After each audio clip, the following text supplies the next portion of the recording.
Namaste to all.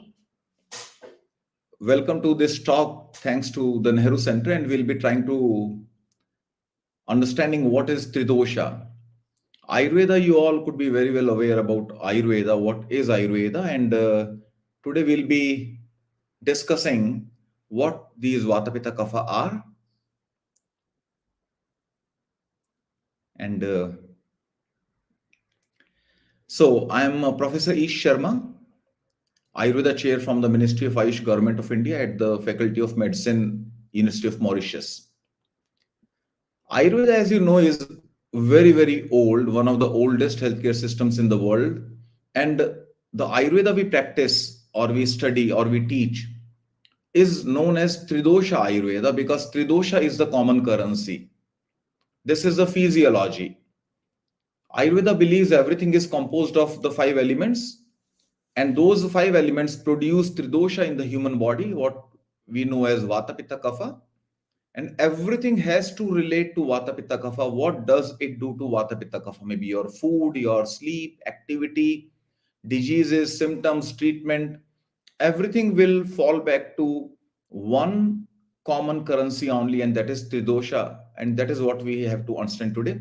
It's easier than we might conceive.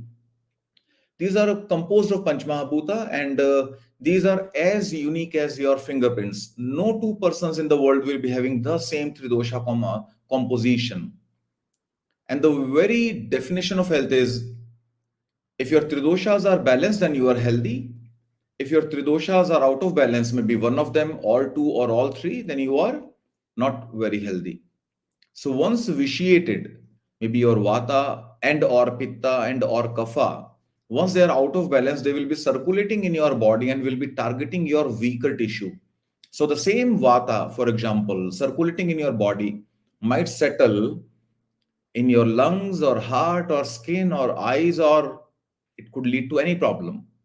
So that is where we have to have a very nice immunity, the generic immunity and overall immunity, and then we have got tissue specific immunities as well, for which also we have got Ayurveda herbs and like dietary plans. So in case your organs are very healthy, then minimally imbalanced Tridosha might not bother you. Where do they take origin?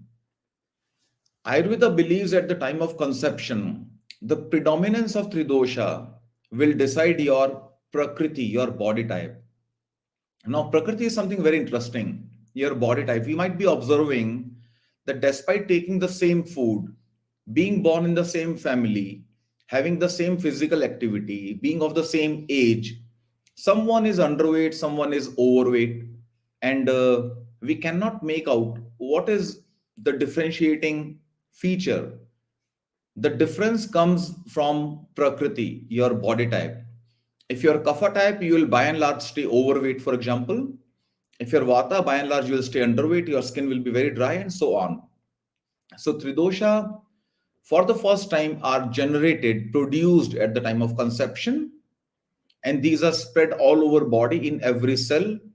And after the embryonic development, the fetus and the human being born later on will be requiring it 24/7 because this is the physiology, this is a working of the human body. So we require Tridosha 24/7, and that too in a balanced form. Where do we get it? We produce it in the alimentary canal. And that is why the digestive tract is the most important organ in the human body. This might be more important than brain, kidney, liver, heart, or any other organ.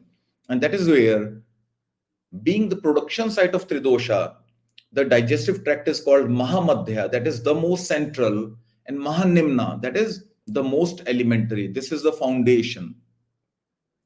Whenever we see any patient or a healthy person, and whenever we want to intervene with Ayurveda, it could be preventive, it could be curative approach. The first question will be, how's your digestion?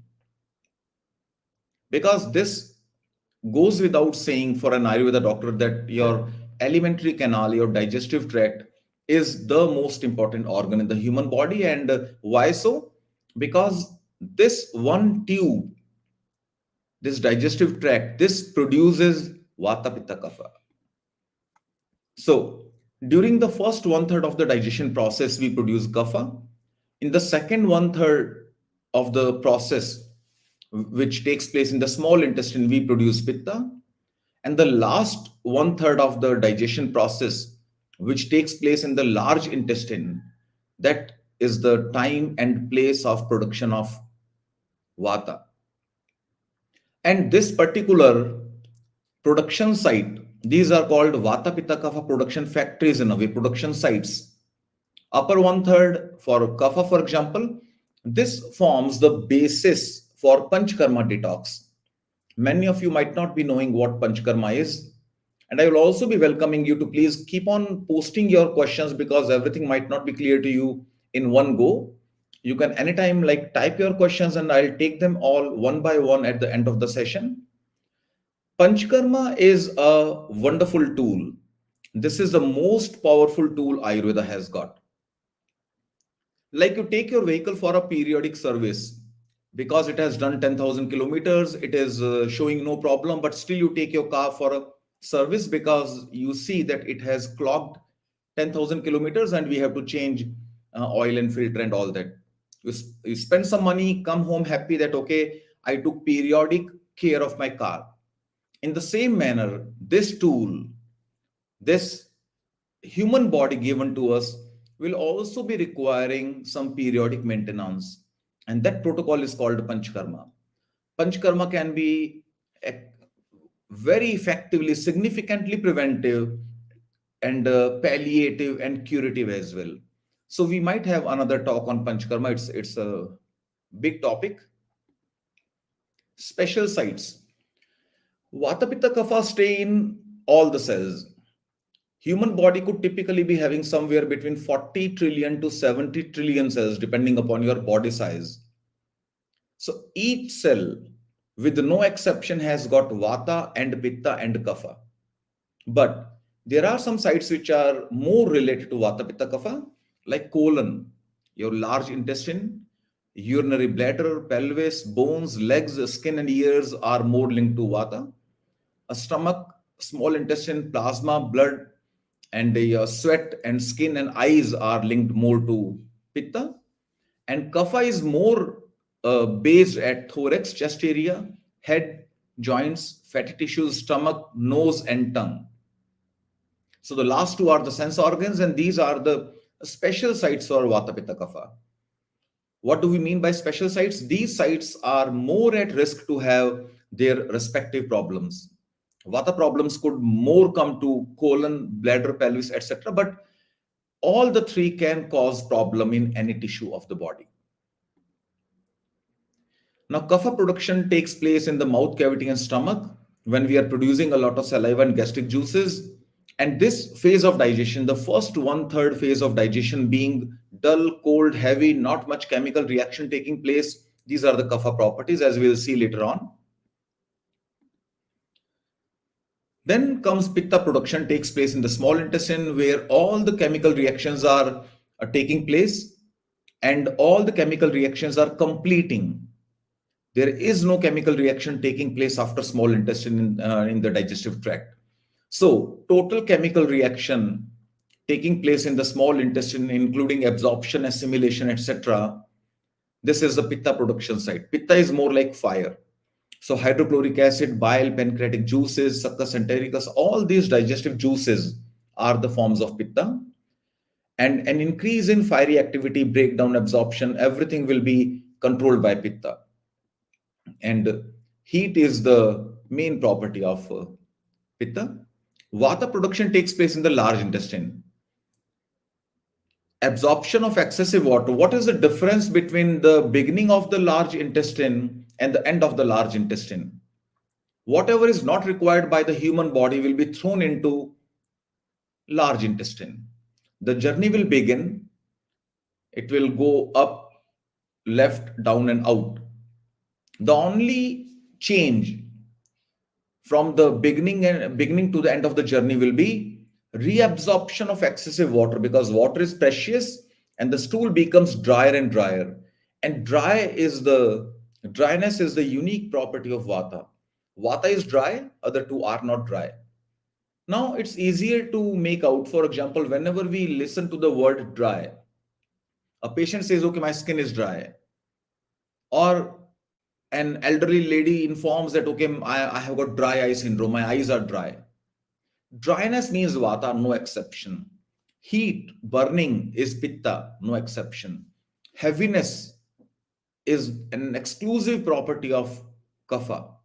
If you are heavy, like you are overweight, or your any joints are not much moving, any kind of heaviness is kapha. That is how we convert these vata pitta kapha properties into the physical signs and symptoms. What do tridosha do to your body? All the nervous system is vata.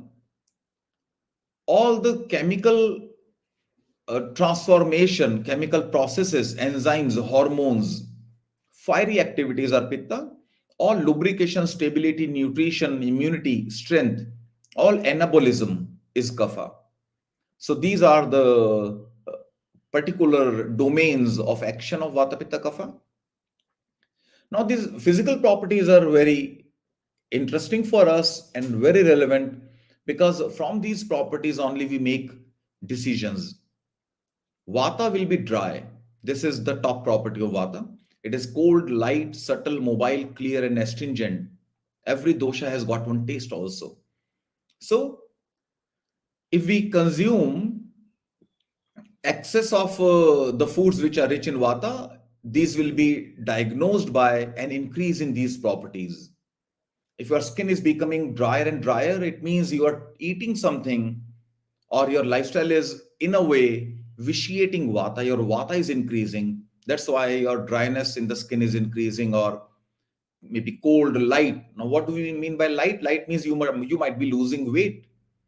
If you are not planning but you are losing weight, it means your vata is going up through your diet or lifestyle. And that is how we make our assumptions, and we plan the treatment accordingly. What does vata do? Respiration, breathing, zeal, the enthusiasm. You have got action, expulsion of waste, control of sense organs and nervous system. It rekindles metabolism, governs mind, and it has got multiple emotions to govern as well. Pitta, pitta is like fire. So hot is the main property. Heat is its main property. Pitta is hot. It's unctuous, oily. It's not dry. Vata is the only dosha which is dry. It is sharp, light, and liquid and flowing. It doesn't stay at one place. These are the properties. So anyone reporting to us, okay, maybe he has got some heat somewhere, like fever or burning eye or burning skin, we assume that your pitta has gone out of control and we have to reduce it. What does pitta do? Transformation. Pitta is like fire, Agni. Agre nayati iti Agni. Whatever carries forward is Pitta, Agni. Digestion is the most important organ, because one aspect of Pitta is Agni. And very interestingly, if you Google the summary upon Nobel Prize 2016 on autophagy, this establishes a very important Ayurveda principle. Ayurveda says your metabolism is your defense mechanism.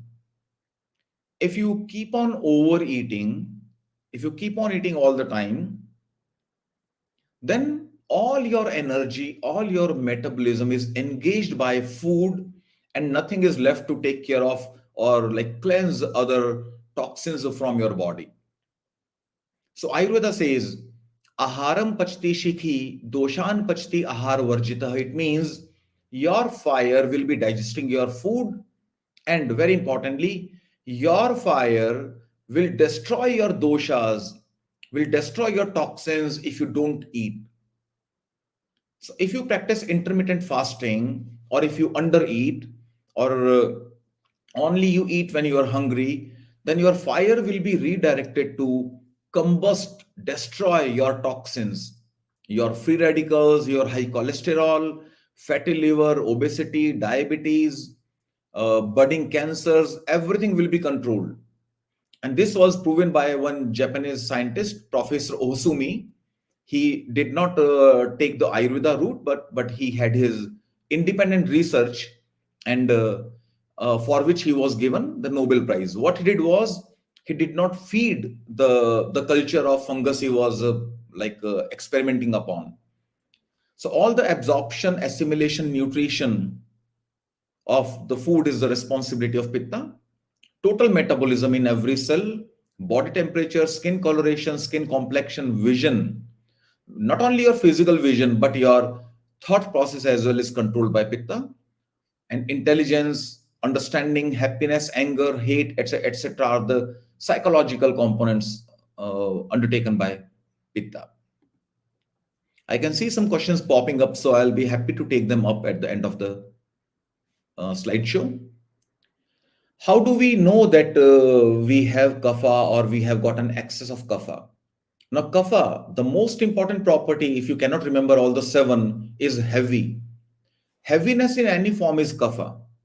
So, obesity is kapha, high cholesterol, fatty liver, diabetes, all these are kapha diseases. Most non communicable diseases of today, all practically all of them start with an excessive kapha. If you can take care of this overnourishment, because kapha is very nourishing, and overnourishment is harming more than starvation is harming the world. Excess of food may be more dangerous than hunger. Cold, being heavy, then kapha is cold, soft, unctuous, stable, sticky, and sweet. If we keep on gaining these properties, it means we are in our diet and lifestyle taking something which is so much pro kapha, and which we have to introspect and check. What does kapha do? Lubricates all the joints, provides moisture to skin, strength, vigor, stability, memory retention. If you have got a nice kapha, you will have a very long term memory.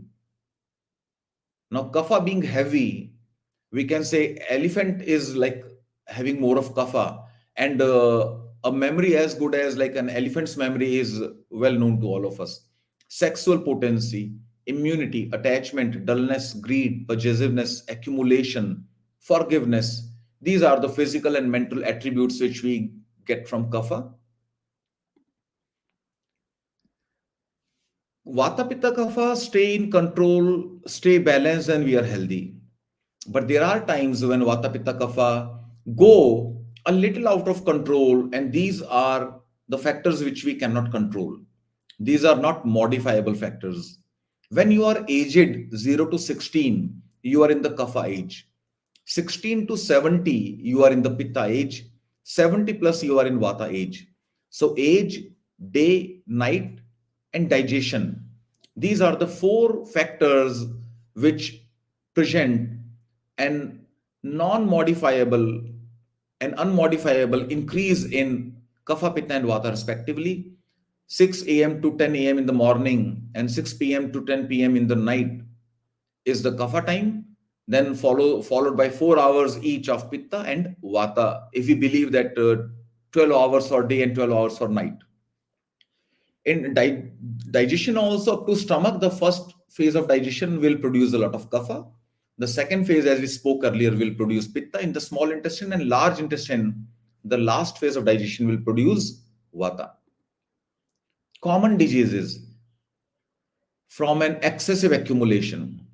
If you have got pain, any kind of pain anywhere, without any exception, this is from vata. Vata dhrite nasti ruja. There cannot be any pain without vata. So all the pains 100% come from vata. Hypertension, degenerations, all the psychological, neurological issues, insomnia, weight loss, constipation, osteoarthritis, and so on. We cannot include all, but we did include the most important ones. If you have got a lot of pitta, it will lead to inflammations, bleedings, blood disorders, liver issues, hair loss, weight loss, burning sensation, gouty arthritis. Now, for a reference, I have included three types of arthritis because arthritis is a very common problem. Vata arthritis is called osteoarthritis, as you saw. A pitta dominated arthritis is called gouty arthritis or gout. Kapha will lead to rheumatoid arthritis, And obesity, diabetes, high cholesterol, lethargy, tumors, all the cancers, lung issues, kidney issues, edema, water retention, all these come from kapha. So if we have got one of these problems or there is any beginning, then we should know that we are erring towards this particular dosha. We are there for you. Anytime you can drop us a message and we can provide you a personalized consultation through the Ministry of Ayush, Government of India. Now, very interestingly, Prakriti, your body mind type. We know, as we were, like I was telling earlier, being in the same family, there might be like two twins. They are born together, they are having the same food, same physical exercise, they are of the same age, but they present differently. Why? Because our body types are different. All the 8 billion people in the world can be divided into 7 body types based upon Tridosha. You could be a pure Vata, Pitta, or Kapha. You could be a combination of two. You could be Vata, Pitta, or Vata, Kapha, or Kapha, Pitta, or you could be a balanced combination of all the three. Now, does this idea of body type, Prakriti, come from history? It is obsolete, no more relevant. Is it so? No. There has been a study called Ayurgenomics. Ayurgenomics has found the genomic basis for the body type, especially Pitta type, because it's a long process, a long research. As of now, they have found many SNPs, like 52 SNPs, which are specific to Pitta body type. So the day is not far when we'll be having the whole blueprint of your body type in your genome. After your genomic study, it would be declared, a report would be given that okay, you are a pure Vata, or you are Vata Kapha, or you are a Kapha Pitta, and so on. This will make Ayurveda on a stronger footing to be a precision medicine, predictive, preventive, personalized, and participatory medicine. So you can go to this article if you want to have any further clarification. The factors considered in deciding your body will be weight is the most important. Just a question popped up, how do I know my body type? There are questionnaires available online. You can practice them, you can see them, but those won't be the final word. So we have to speak to an Ayurveda doctor and to explore what exactly your body type is. And once you know your body type is one out of these seven, it will never be changing. It will be a permanent feature. And then you can ask, okay, doctor, you told me my body type is Vata Pitta. So what does this mean to me? How do I change? Then your Ayurveda doctor will be telling you what to eat, what not to eat, what diseases you are more at risk with. In the future, what could be coming to you? Because if you are Vata Pitta, then Vata Pitta diseases will come more to you. So there can be a questionnaire which could be as small as maybe 10 questions, or it could be as large as maybe 200 to 300 questions, and all might not be possible for you to answer. You can have a smaller version to practice, but for a conclusive answer, you might speak to an Ayurveda doctor to know for sure what your body type is. So, after knowing this much about this Ayurveda and especially Tridosha, what does this mean to us? What is the application of Tridosha? The most important, as we just concluded, to know your body type. And once you know your body type, your diet, your lifestyle, the herbs which protect you, and the periodic panchkarma which you take will all be changed.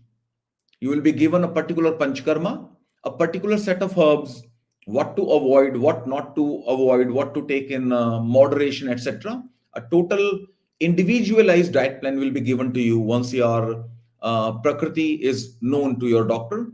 And apart from your body type, what is your presenting situation? Like, are you having diabetes or arthritis or XYZ problem? That will be factored in.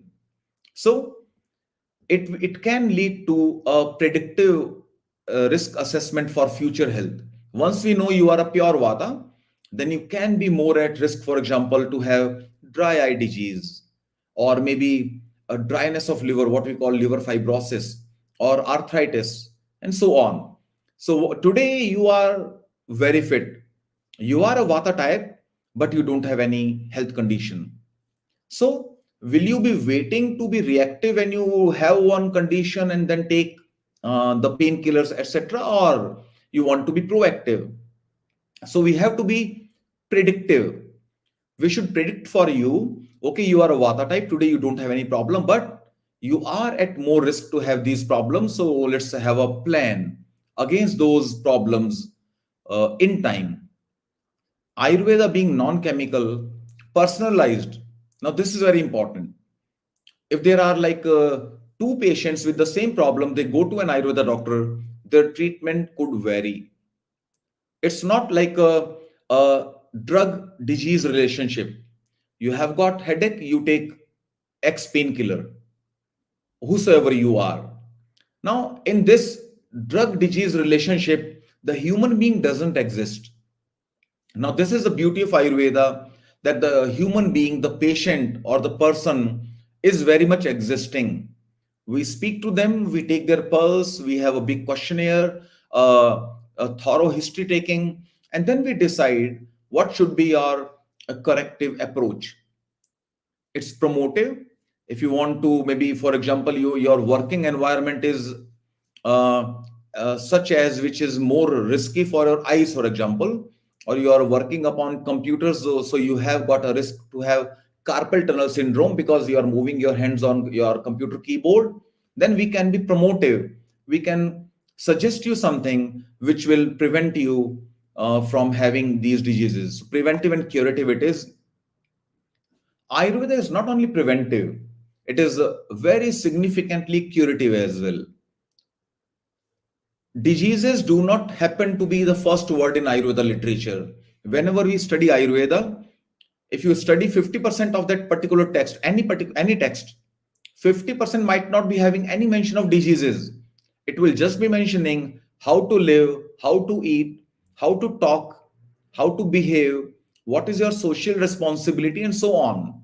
Much later comes diseases. So Ayurveda is a way of living. It is a social science also. It does not start with you being a patient. That is where the sooner we practice, the better.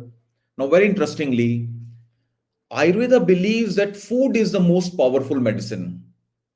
Like 10,000 years back, Ayurveda and all other sciences, all the wisdom used to be in discourses only because there were no pen and paper.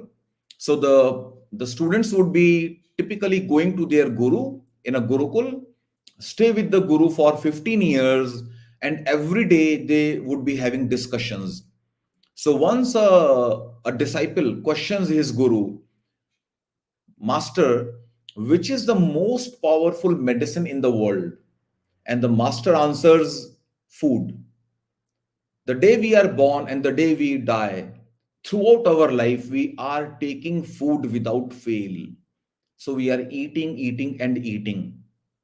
So, very small correction or a very small mistake towards eating is bound to snowball into something very bad or something very good. We might be ignorant enough, oh, doesn't make a difference, I'm overeating every day, I take my dinner at 12 midnight, but nothing happens to me, I'm young, I'm fit, so this is my lifestyle, and I will go on like this. Now, you don't have diseases overnight. Ayurveda says being healthy is natural and being unhealthy is unnatural. The body doesn't like taken ill. We have to work very hard to fall ill. To have one non-communicable diseases, we have to be very wrong with our diet, lifestyle, stress management, addictions, no physical exercise. We have to be very wrong for a very long time. Then only we are able to earn one non-communicable disease, and then we wonder, how did it come to me? How did I develop diabetes in 1 week? Actually, we do not know that we have been working very hard to have that diabetes for last like 10, 20, 30, 40 years. So nothing comes overnight.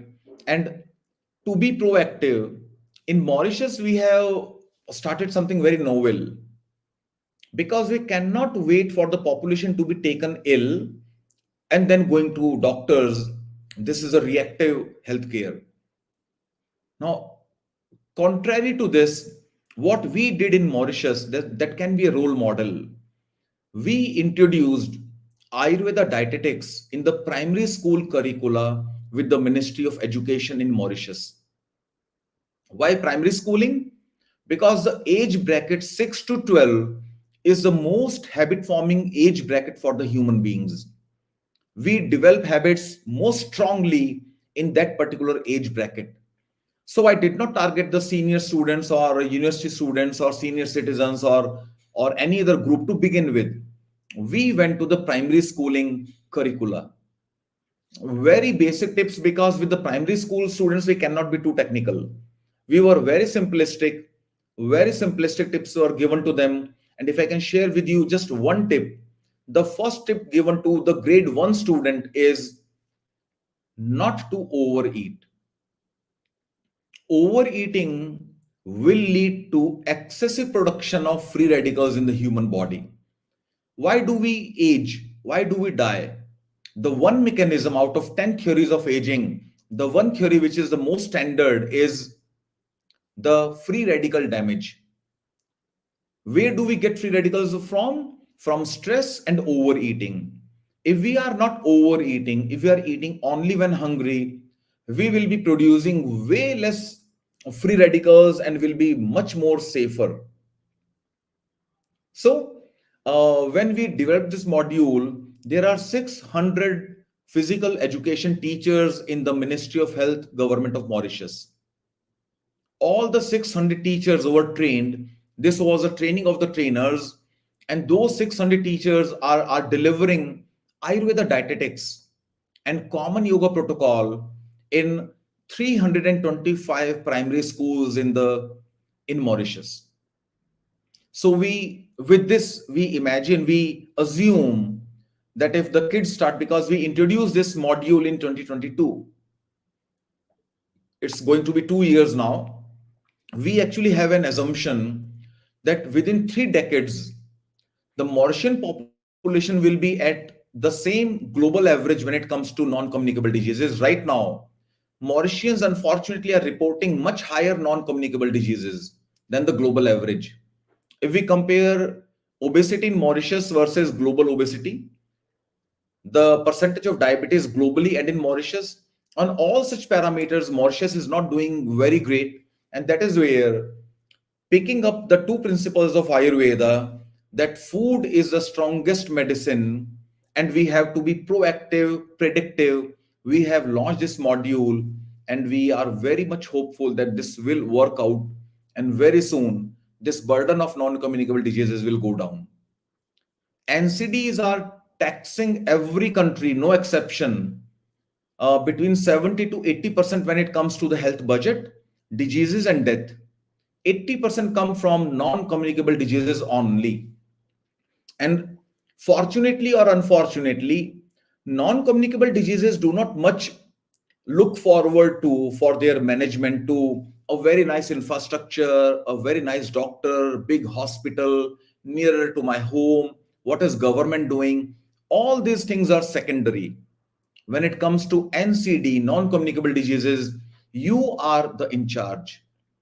You need not be a doctor.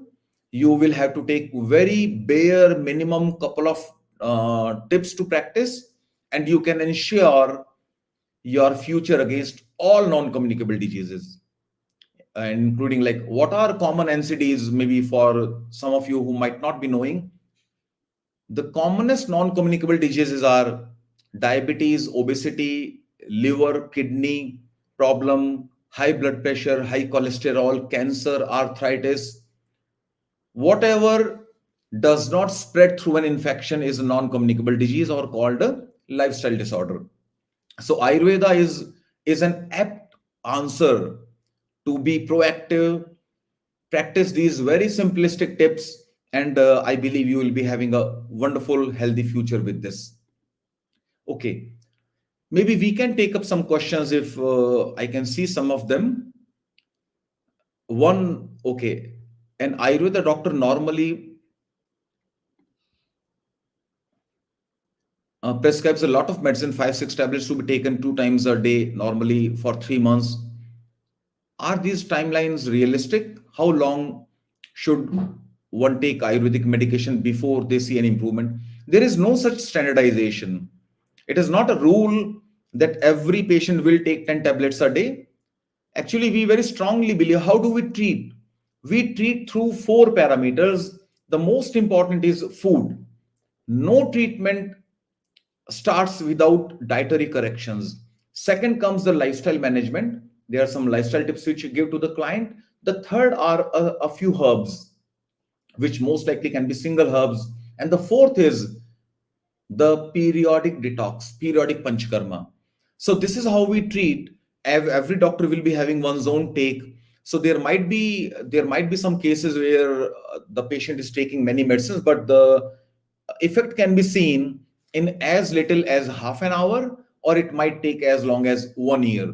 So there is no standard as such that okay, 3 months will be the bare minimum time or bare or the maximum time. So it depends upon the condition. How do you practice? What happens in case of low vata production? Okay, see, vata, pitta, kapha are interrelated. If we, how do we know that you have got a low vata? Vata gives you movement. Now, if I give you one very common example, Vata gives you movement and Kapha gives you a stability and dullness. Now, let's say there is a client with frozen shoulder, a very common problem. So, if I can move my hand up, this is my maximum range. So, Vata is giving me liberty to move because movement means Vata. But now, Kapha has taken over. Kapha made my joint, my shoulder heavy, frozen. Now I cannot go up. I'm frozen over here. I cannot go up. Now this frozen shoulder can be taken as an increase in kapha because stiffness, heaviness has increased, or the same frozen shoulder can be taken as a lower vata because this was my complete movement. Now I'm restricted to this level. My vata has gone down, so my joint movement has reduced, and this can be applied in many contexts. This was just one example. So by the physical features, we can see that you are having a low or high vata and or pitta, kapha and all the three doshas. Okay, if we have got some more questions, if a person has PCOS, does kapha play a role in that? Yes. Polycystic ovarian syndrome, all the cysts, all the types of cysts, including tumors and cancers, have got one thing in common. They come from a high vata kapha and low pitta. If we very diligently through black pepper, for example, let's take PCOS. For black pepper, uh, for PCOS, we prefer to give black pepper. Now, black pepper being heating, because as I told you, all the cysts, tumors, and cancers will have high kapha and high vata. Now, both are cooling, both are cold, and pitta is hot. So, the heat has gone down and the coldness has increased. That's where it solidifies. Like if you decrease the temperature, your water would solidify into ice. On the same lines, when heat goes down, when your metabolism is compromised, you can have PCOS or tumor or cancer. So we have to increase heat. It can be living in a hotter climate, taking more spices, doing more of physical activity, not stressing much.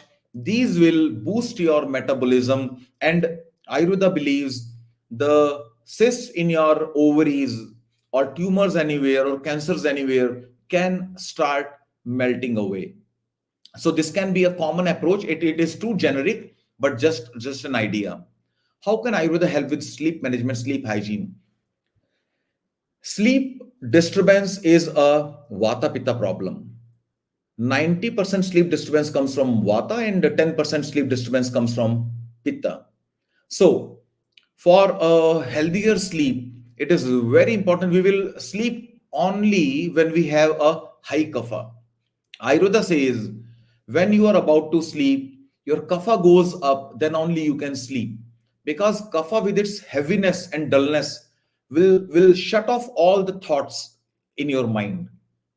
Vata will give you more and more thoughts. And if you are too thoughtful, if you are too overloaded with flooded with thoughts, you cannot sleep. And that is a lot of vata. So you have to introspect. How do you keep your thoughts outside your bedroom? One thing, how can you reprocess? You can have a nice sleep, not to have rest during the day. Some of us are sitting all through the day. Some of us are even going for a siesta. They are sleeping during the day. When your body is so much rested, it will not require a nice sleep at night time. And that is where we complain, oh, I don't have a nice quality sleep, because you are never tired to sleep. So we should be more and more active during the day, and then we can have a nice sleep. We should not be thinking too much. We should know how to shut off those flooding thoughts. And one suggestion, if we can, after this lifestyle management tips, and your dinner should not be very heavy. Ayurveda says you should be eating before sunset. So you should not be taking a very late dinner, then your sleep could be disturbed. After dietary correction, lifestyle modification towards your sleep, the herb which we recommend for a nice sleep will be, if you can instill three drops each of three drops each of coconut oil into your nostrils when you go to bed. We call it nasya. When you go to bed, you should throw your head back, just put three drops each, rub it up, sniff it in, and this coconut oil nasya at bedtime can ensure some nice quality of sleep for some of us. May not work for all. How can we incorporate Ayurveda into busy schedule other than our food? Yes, Ayurveda is a social science. Ayurveda doesn't start with diseases. So it does tell you how to think, how to behave, what to expect, how to walk, how you should be sitting. It is a life science. So Ayurveda principles, if can be practiced coupled with yoga principles, then diet surely will be the most important thing. But other tips also you can take. And the most important I will be suggesting, if I can give a few to you. Stress being the biggest challenge for most of us, one principle which will help, although it is like oversimplification, but one mechanism behind stress for most of us will be unrealistic expectations. We have to realign our expectations. It could be with our health, relationships, finances, society, whatever. If your expectations are realistic, when you are not over expecting, you are more uh, you are better placed to be stress free. So expectations have to be reconsidered, realigned, and reprioritized. Taking nasya at bedtime, not to take heavy dinner, to have a lot of physical exercise during the day, depending upon your age and conditions. These things can ensure a nice sleep quality.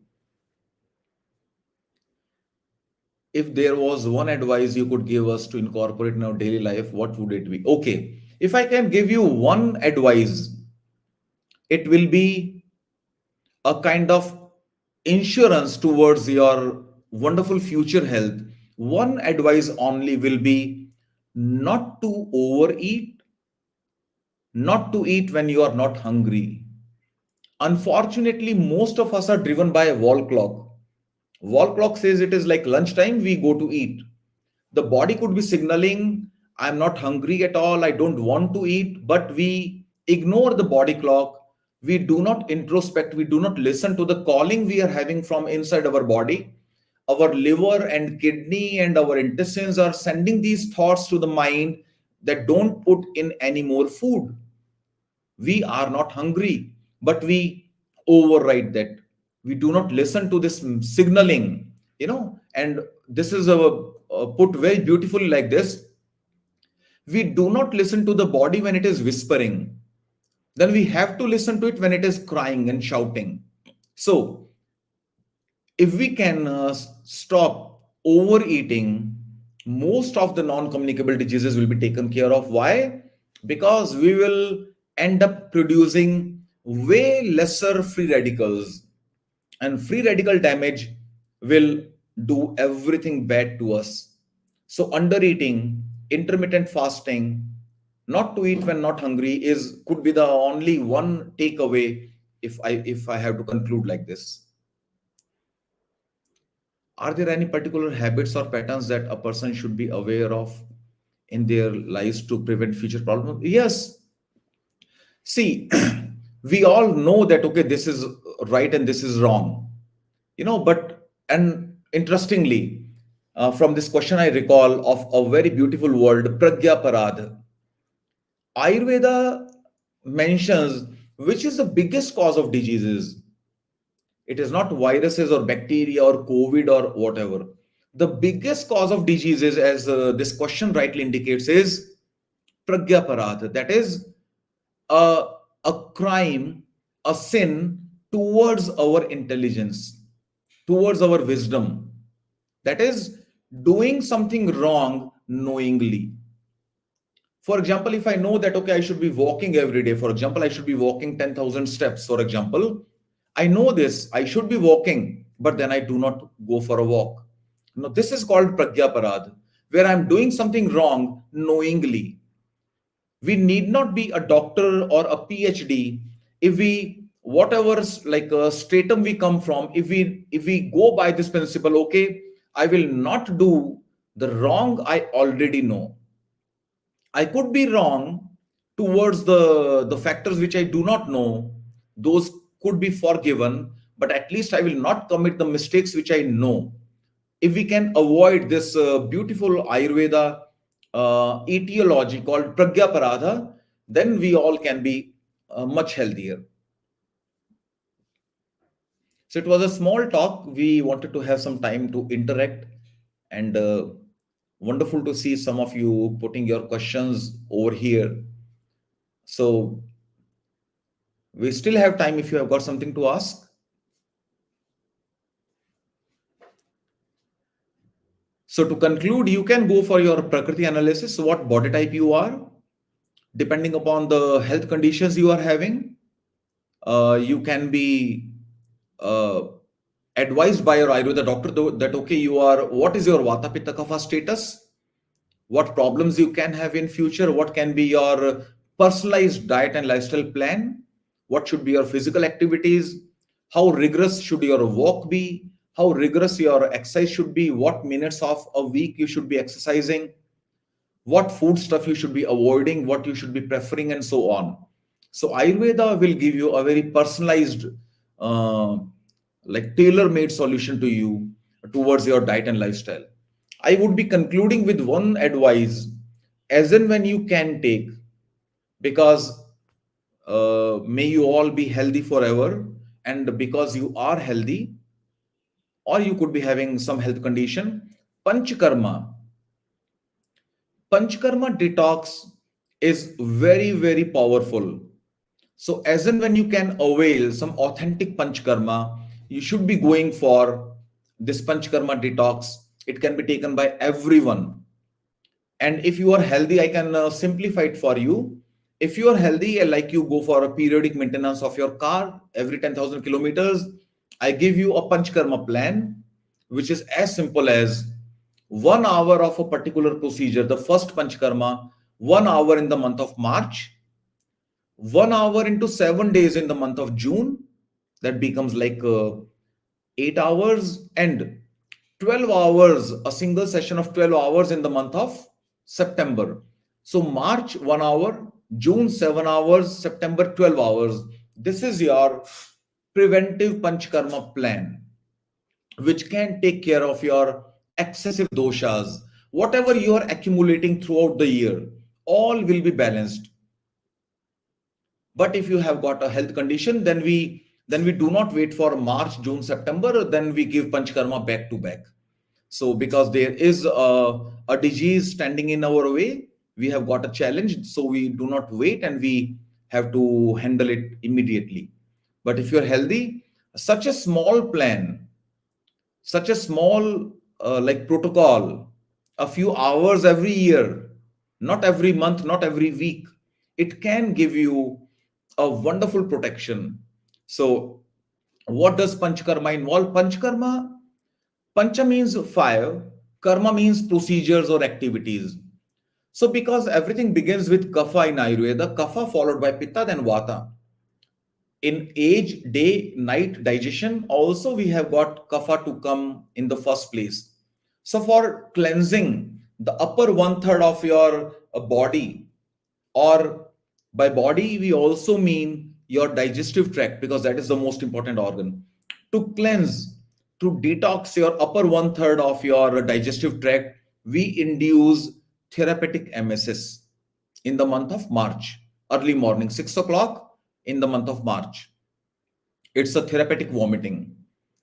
Then, for the second one third of your digestive tract, that is small intestine, to cleanse, to detox your small intestine, we'll be giving a procedure called Virechana, therapeutic purgation. You'll be undergoing a series of loose motions, like 10, 20 loose motions will be induced, which are very much controlled and very effective. And the last panchakarma of the three major panchakarmas, out of five, these three are the big ones. The last will be to cleanse your large intestine with medicated enema. That is against vata. And then we have got nasya, what I told you, with the mustard oil or with coconut oil for a nice sleep quality. Putting medicines into your nostrils is called a nasya. That is another panchakarma. And the last is rakta mokshana or bloodletting, which is done under supervision, which has got many forms. But the other four are as easy as do it yourself. You can do it at your home with minimal like supervision. So you need not go to a big infrastructure, to a big doctor, or travel a lot far off. It might not be necessary. If you are aware, you are careful, then you might not require panchkarma if you are not accumulating toxins. But we all do, with aging, pollution, trauma, and our genetic makeup. We all are having this in onslaught, everyday onslaught, and we are gathering some toxins here and there unknowingly. And that is how diseases surface on some unfortunate day. To take care of all those accumulated toxins, panchkarma is very, very powerful. Okay, I believe we do not have any more questions, and this might be a time to say thank you to all of you. Thank you for listening, and my best wishes to you on this International Day of Yoga, the 10th IDY, and I hope more and more of you will practice Ayurveda. Namaskar.